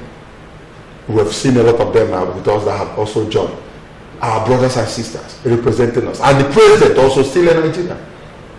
And we're talking about Nigeria, and Nigeria in the state we are in today. What is the way out? Just 2 minutes. Give it. Don't really care who is there listening. What you think, where we've gotten it wrong and how we can get it right, no matter who is involved. 2 minutes. I think the solution can only come if we want to be sincere about the whole situation. No Nigeria is sincere. Those that the legislature, they are not sincere about this whole thing. They have made the situation more hopeless. You know, if you look at the way, even the federal government, the way they advertise hate speech. Hate speech is not this. They keep re-echoing it. Never gave preference to life that is lost every day. They are not come to say, hey, man, the killing you are doing every day is bad. And not, try to discourage it. They only look at hate speech. That is to say, you shouldn't even talk about it. So the federal government is not sincere at all. Okay? And that is the head. So the moment the head that is literally rotten, the head have nothing good for the Nigerians. So that is why we are seeing all these things. You cannot expect anything good from a head that is rotten, that does not have anything good for you. Okay. So the federal government is not sincere. It's deceptive. They tell us a whole lot of lies. They work with us in deception with the aim of eliminating all other tribes. So that is my take on this thing. Thank you very much. All right, thank you very much, Sir Moses. I want you to come in here. We may just take one call. All right, we will just take one call. But while that call is coming, Sir Moses, go ahead and give us what you think. Just in 2 minutes. God is a Nigerian. He's a Nigerian. Okay. He's angry with us.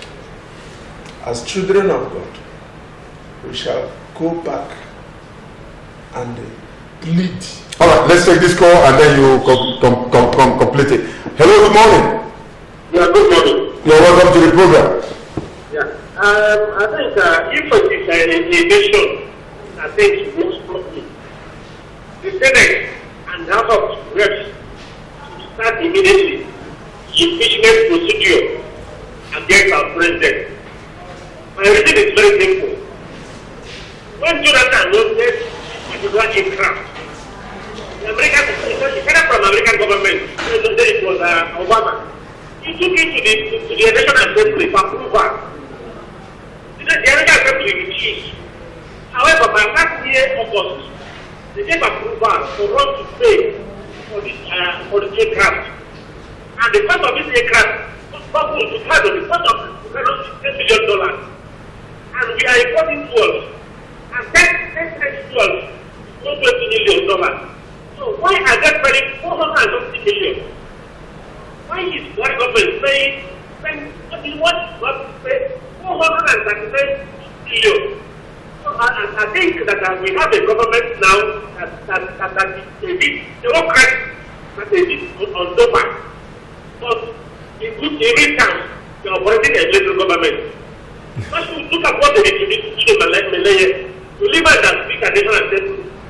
They are harassing Malaya everywhere, pushing people inside the toilet. If that is work for police to arrest somebody, it's not possible. Why not they allow the court to your life? But this government is going to pull everybody down. This is what happened in Cabinet State. And the governor and South State, they are not in distance. Because they want to pull down the government, the jury of a citizen. So I think we are losing in Nigeria. I think the present government is going to count it. I don't think that we won't worry for to remove entirely. Thank you very much. Thank you, Chairman Abala. Thank you very much for calling. Yes, I was saying something. You see, I agree with him. I couldn't believe my ears when they say Melaya jumped out of police vehicle. Somebody who surrendered handed himself over to the police. And the police taking him and they jumped out. Simply they pushed him out thinking he would die. You see, like I said, we have shed much blood. Easy Life Initiative is organizing a day of fasting and prayer, one day, for the Tapchi girl. The whole nation will pray. Those who love that girl, what we profess is Christ, which is not easy. We will bring the date, we will publicize it. On that day, everybody will sit at home or go to your church and pray for God. You're saying prayer is the answer. Prayer is the answer. Then after that, we will also set out a date. Everybody in this country will put on black upon black to mourn for the people that are being slaughtered by headsmen. All right, now Emeku, prayer. After that, God says He will come. What do you think is our own? Just your time is no more on our side, please. What do you I have? think what we need to do here, first of all, is that the people, sovereignty rests with the people. One, let us register and ensure that we get our PVC. One. Secondly, the Senate and the House of Rep needs to do a letter to the president. Let him come and give explicit, unbiased stewardship of what he has done so far. Whether he will go next year or he will return next year should not be the issue. Again, the security operatives, the people that man the security architecture of this country, for goodness sake, they need to go home and go with all the money that they have made. Again, we have to look at all these warning signals coming from the international community. The first state index, the transparency index, IMF, the World Bank. It is an indication that this country is rottling every day. We need to look at it, and the international community should also help us, because as your belly gets bad, if you don't take time, you just overwhelm and everybody is dying, will die. And when somebody dies and you don't bury him, the smell, other people will contact diseases. All right, thank you very much, my own people, for this very time you spent with us. Emekuche, thank you very much. Barrister Semusi Sobona, thank you. Barrister Collins Ene, also thank you. And our viewers, thanks for being part of it. We apologize we can't take any more calls. Of course, this is where we'll be ending it on this discussion. Well, we may all pray, but remember, action is the best. We need to begin to think of the next line of action to take to be able to get it right in this nation. We'll go for a break. When we come back, sports will be next week. Kekon Gabriel. Still stay with us.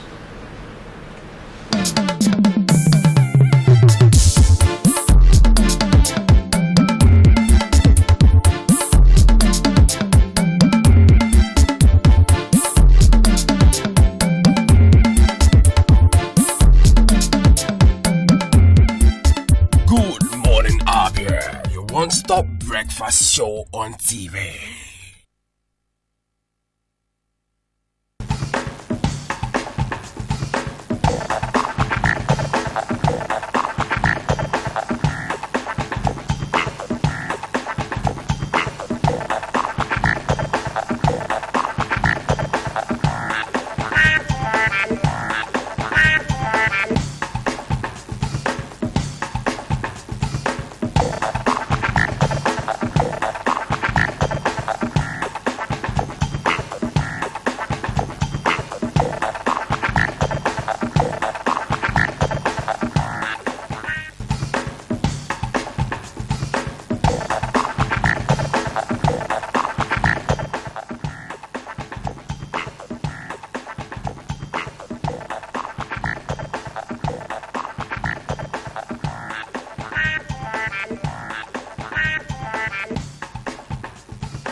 We're glad to know that you are there, and of course, welcome to the sports segment on Good Morning Abia. My name is Kekong Gabriel. Of course, you know that man from Egypt, Mohamed Salah, was on hand to inspire Liverpool to a 5-2 victory over AS Roma in the first leg of the Champions League semi-final 2018 and 2017-2018 season. Today, Real Madrid will be taking on Bayern Munich. Which way will it go only time will definitely tell.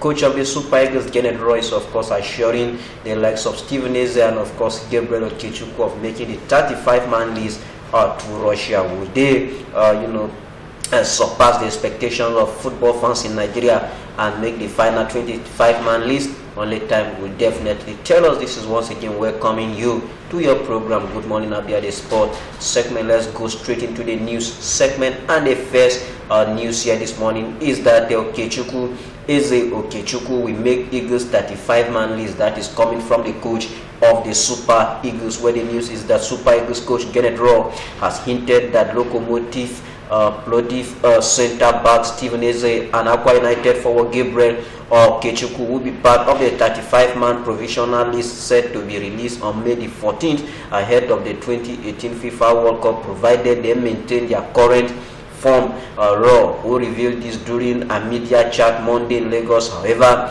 added that they do may face stiff challenge from other players getting a place in the final 23-man list. He said every country, according to the former Etouadi Sahel of Tunisia handler, parade her best players at the world, and Nigeria cannot afford to be different. He added that only those in top shape will be handed a shirt to represent Nigeria. We've been told that Eze, who joined the Bulgarian side early this year, it will be recalled, was part of former coach Sunday Olise's team to the Championship of African Nations CHAN 2016 in Rwanda. Eze, who was then with Sunshine Stars of Akure, was drafted to as a replacement for Godfrey Obuabona, who moved to Turkish league side.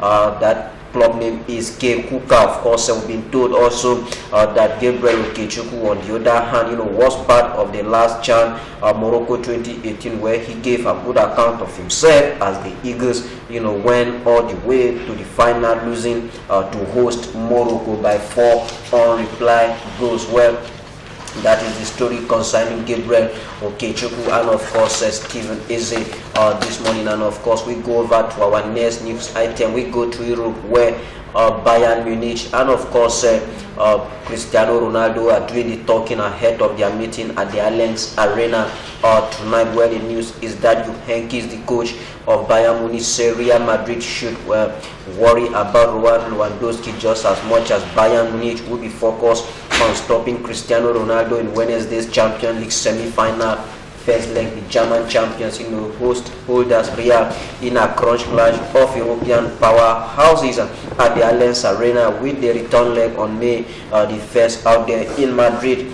Two of this season's delighted goal scorer, we go head to head, where Ronaldo with 42 goals in 39 games faced Lewandowski, who has scored 39 times in 43 matches. We've been told that both teams would be at near full strength, but Bayern are waiting on left back David Alaba, who has a thigh injury, where you can see there the news coming from Germany. Both teams preparing to stop men that appear to, of course, be threatening their chances of making it to the final of this season's UEFA Champions League. Let me also tell you that yesterday Liverpool at Anfield, defeated AS Roma of Italy by 5-2 with goals from Mohamed Salah and, of course, Roberto Firmino. Both the Italians got 2 goals. They are now giving themselves a lifeline going back to the second leg, which will be coming up on the 1st of May out there at the Olympico Stadium. Way away from that one, now we go over to the FA Cup, where we've been told that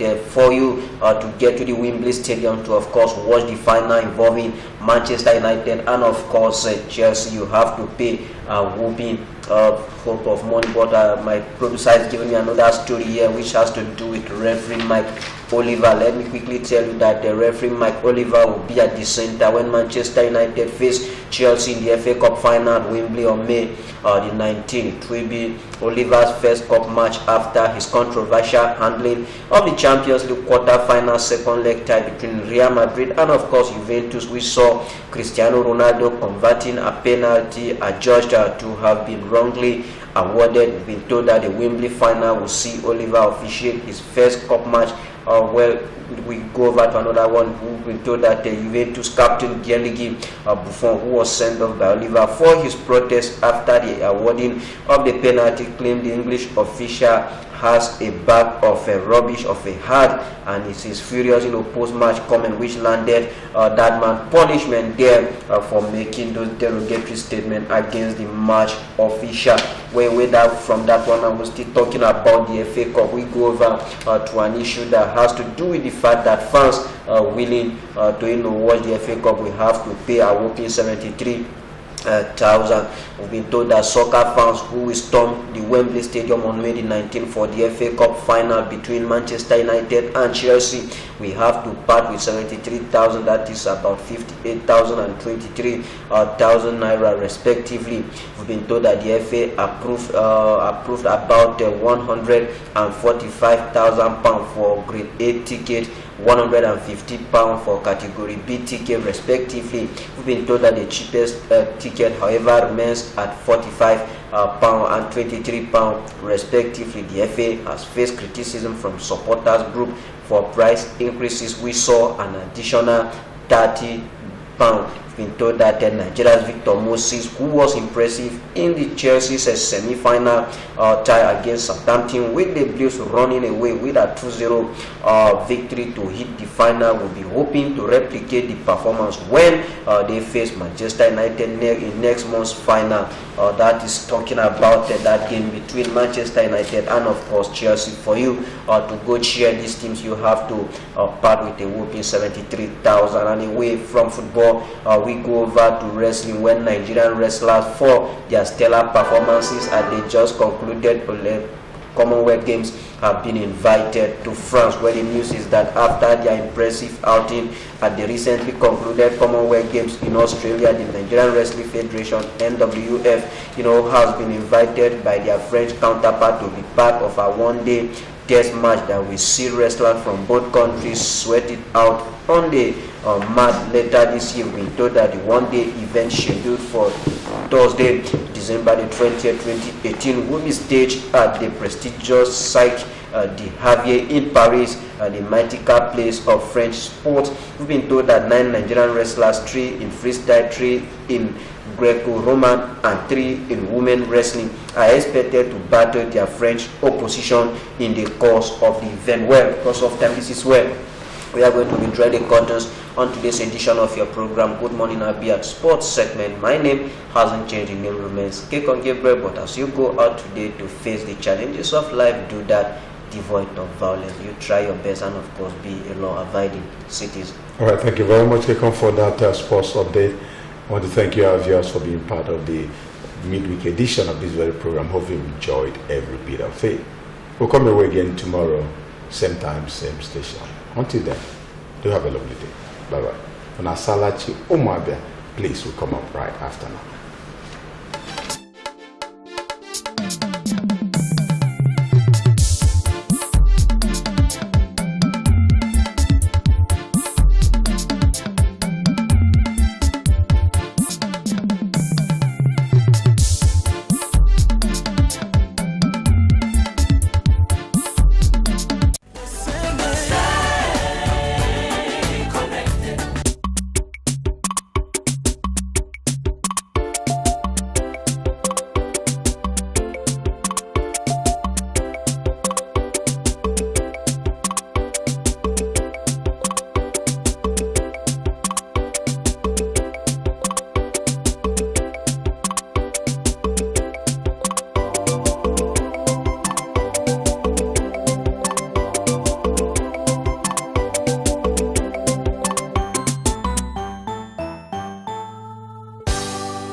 MCL, the word in your home.